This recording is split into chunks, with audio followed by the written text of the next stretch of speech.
Umqulu we-ANC wezithembiso zonyulo uqulethe imiba emithandathu engundoqo.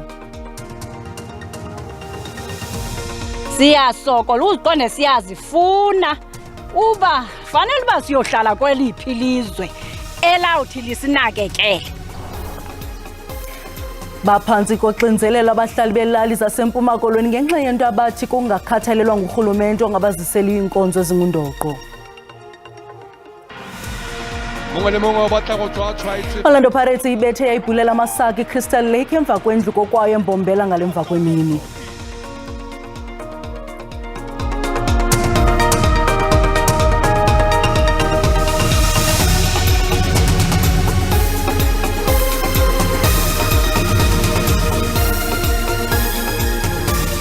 Molweni makhaya, samkele nababukeli kwijelo iDTT. Khongozela novimba esinilungiselele wona ngokuhlonje.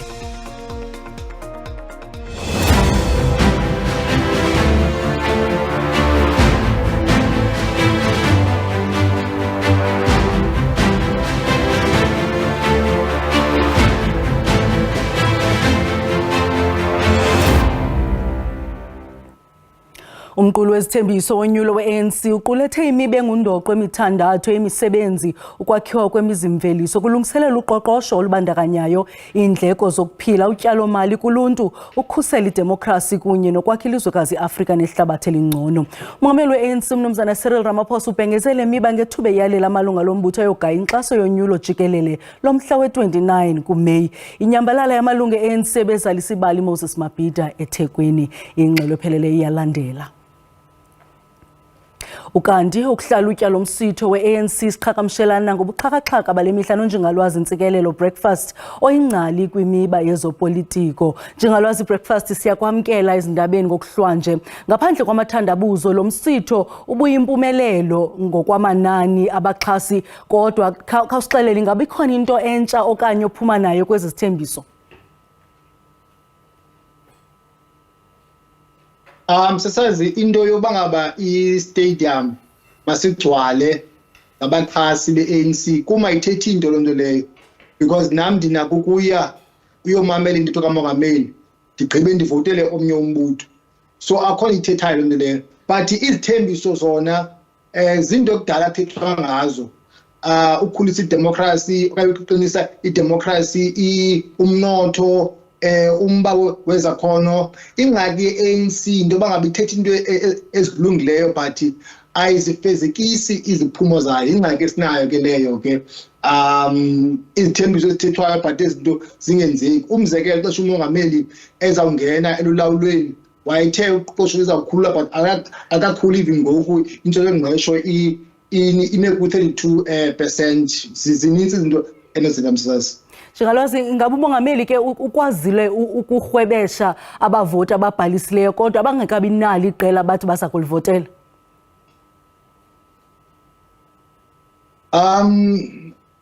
Umsasazi, abantu abonakalisa umdla kwi-election kunyulo bahlile gqithi, and xa amanani ehlile iba i-ANC echaphazeleka kakubi.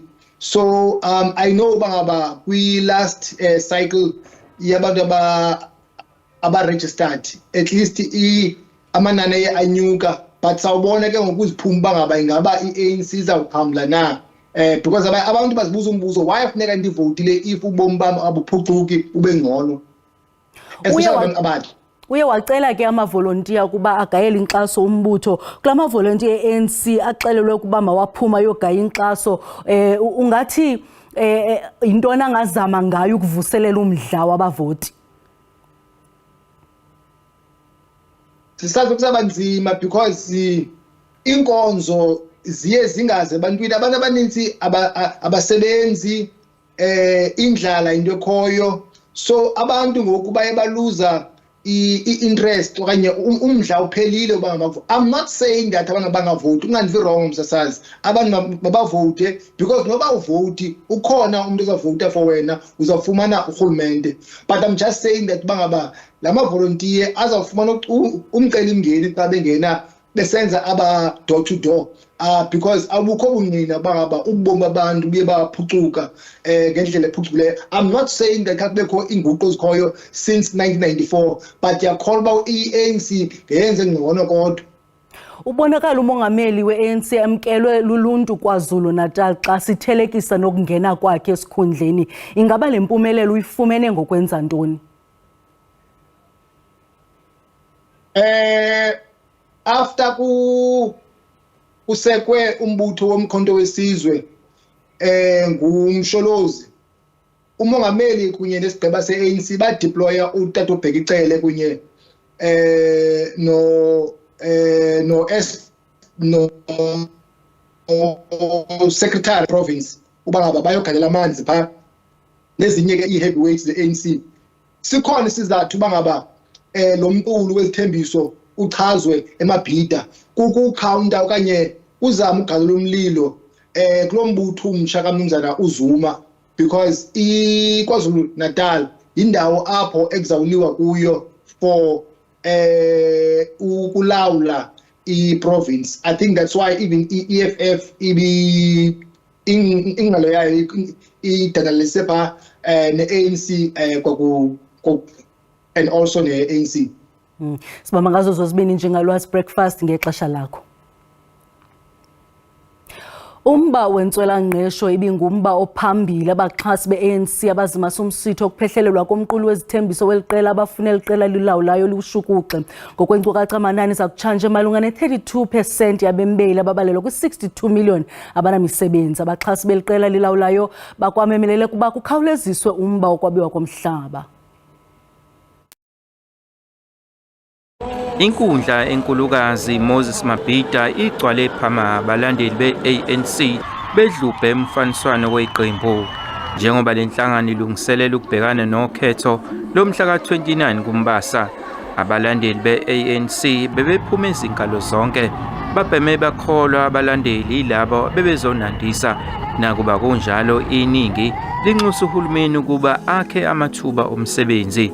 Siyayicelela nje kupresident ukuthi athi ukushintsha kuleya ndawana leya yokuthi abantu abangaphansi ka-35 abalindekelekile emsebenzini. Siyawudinga umhlaba.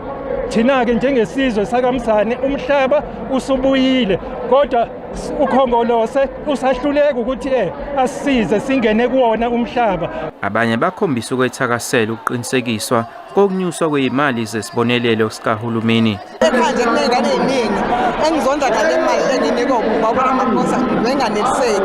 Ngaphandle kwenkundla nakuba abadayisi bebonge ithuba, abanye babe nezicelo.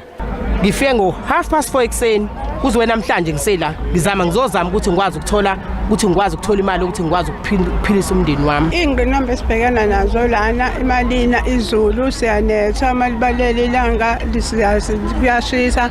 Le ndumezulu yomcimbi iphothulwe ngeqhumane ebenembala ekhangayo ye-ANC. Lenhlangano ithi yethemba ukuthi ngalokho kuzovuselela ithemba kubavoti njengoba kuyiwo okhethweni. Eindabeni za-SABC nginguvusi Khumalo eThekwini. Kwalapha ezindabeni umpheki ophuma izandla wasenkomazi eMpumalanga uzise ukutya kwase-Italy ipizza kubahlali bakule ngingqi, kodwa kuqala masileqisa umntwana evenkileni.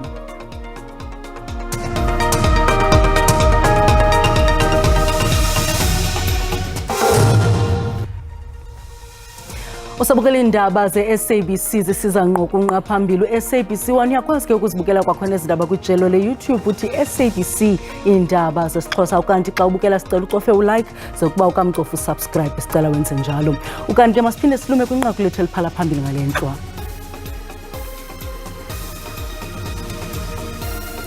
Umqulu wezithembiso wonyulo we-ANC uqulethe imibe ngundoqo emithandathu yemisebenzi ukwakhiwa kwemizimveliso, kulungiselelwa uqoqosho olubandakanyayo, iindleko zokuphila, utyalo-mali kuluntu, ukukhusela idemokhrasi kunye nokwakha ilizwekazi Afrika nehlabathi elingcono. Umongameli we-ANC uMnumzana Cyril Ramaphosa ubhengezele imiba ngethuba eyalela amalunga lombutho ayogaya inkxaso yonyulo jikelele lomhla we-29 kuMeyi. Lo msitho ububanjelwe kwibala laseMoses Mabhida eThekwini namhlanje.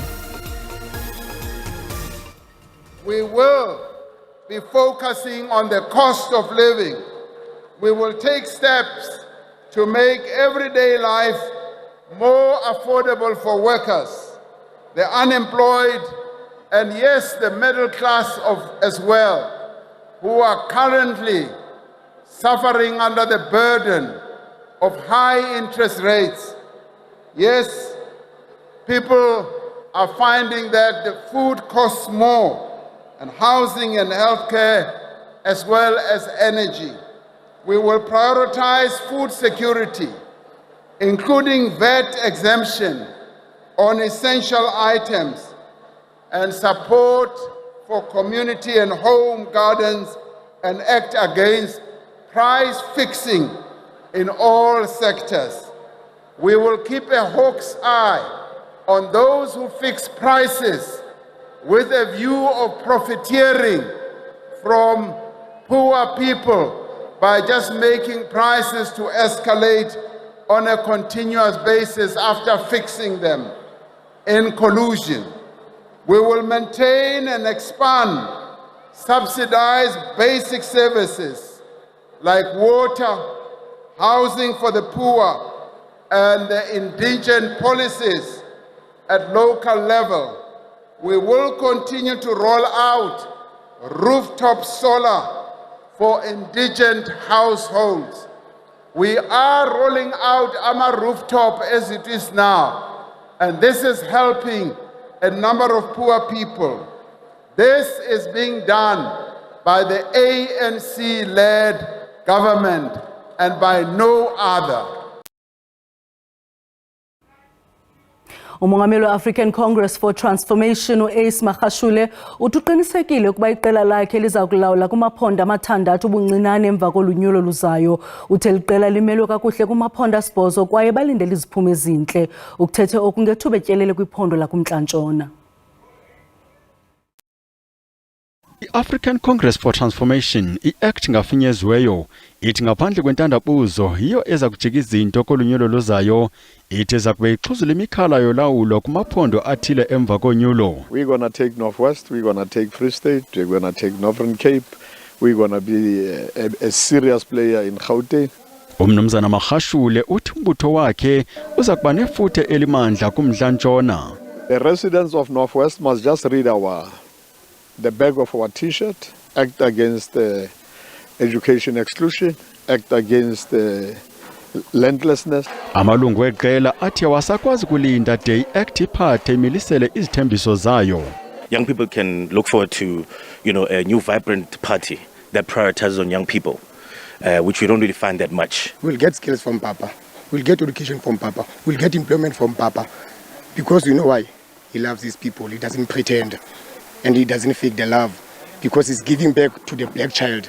Phakathi kwemiba i-African Congress for Transformation ikwathembise ukubisana nentswela-ngqesho norhwaphilizo.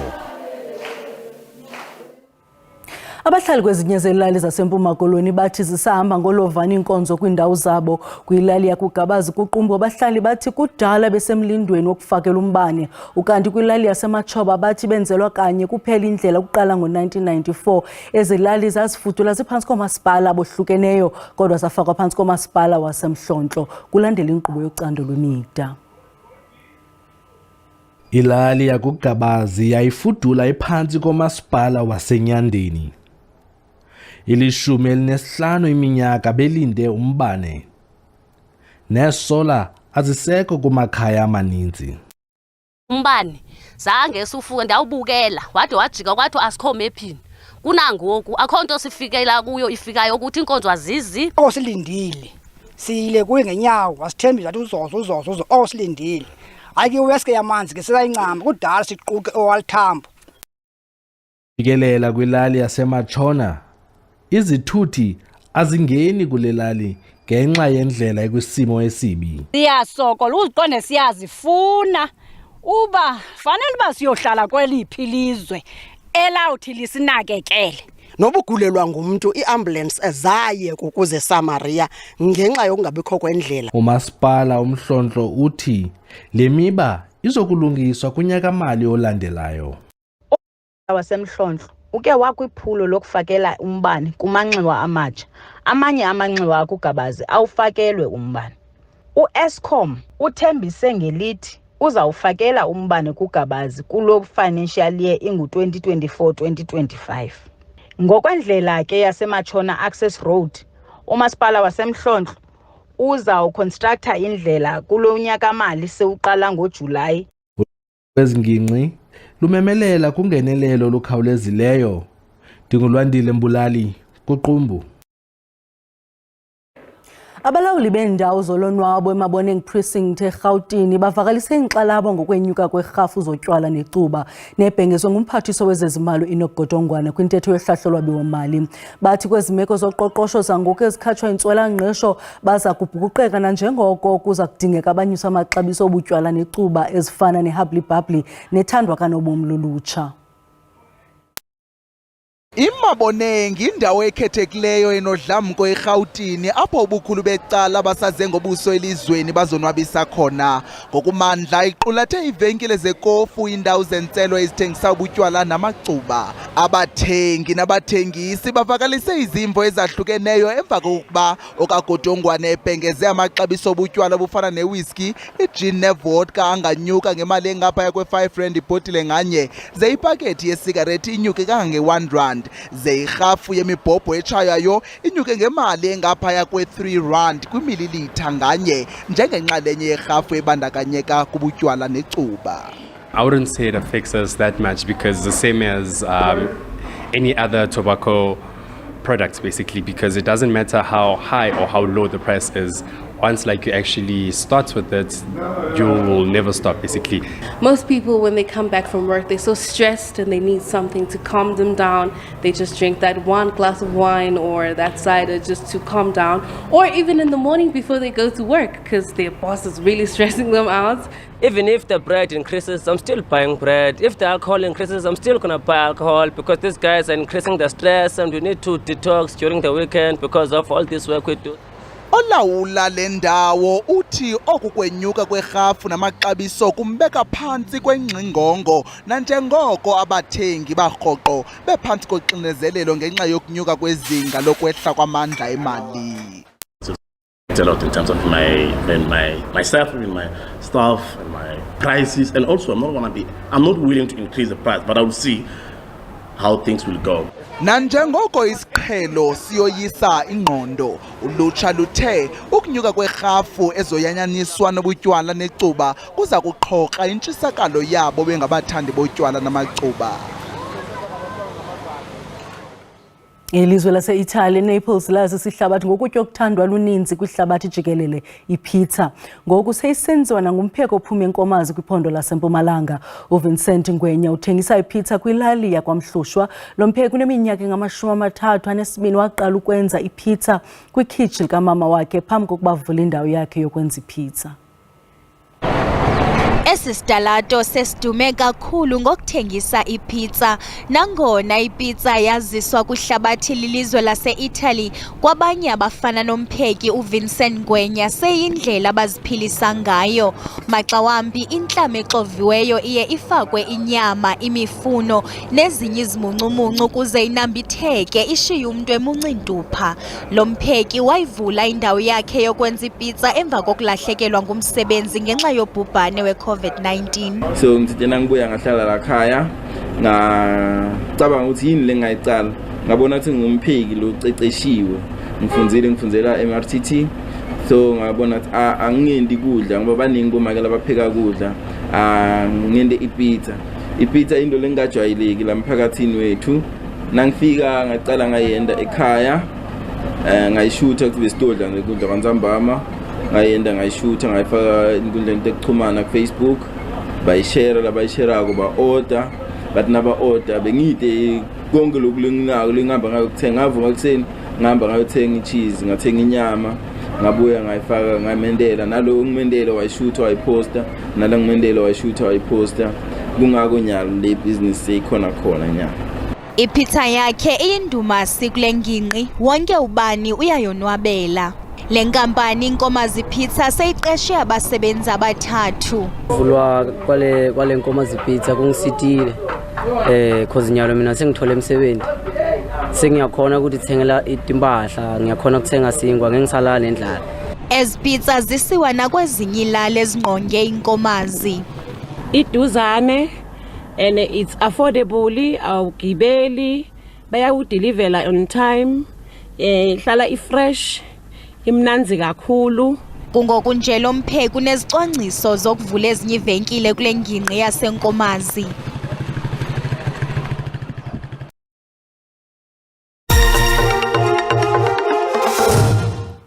Orlando Pirates idlulele kumjikelo wamaqela ali-16 kwitumente ye-Nedbank okwemva kokuba ibethe iqela elidlala kwi-SAFA Regional League Crystal Lake ngesithandathu sonke samanqaku eqandeni kwibala imbombela eMpumalanga. Amabhakani bevutha bhek kwisiqingatha sokuqala siphele ekhokela ngamanqaku 4, 3 kwimizuzu elishumi yokuqala.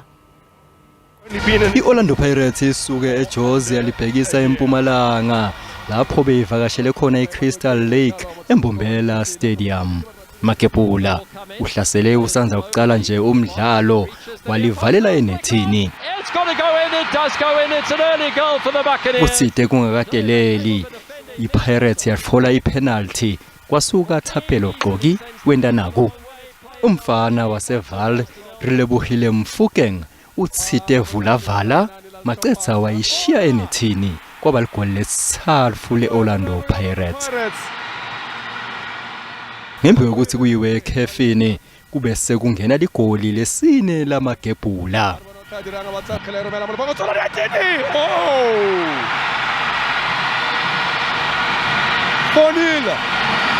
Asekuqaleni kwesiwombe sesibili Thapelo Gqoki ushayela igoli lakhe lesibili lalo mdlalo. Thapelo Gqoki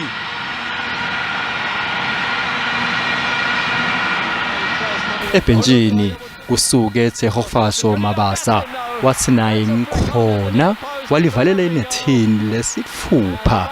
Yabe iphumelela kanjalo ke iOrlando Pirates ngemagoli lasithupha ecanzeni ngu-6-0 ke lowo ngelulwimi lokucela litiya.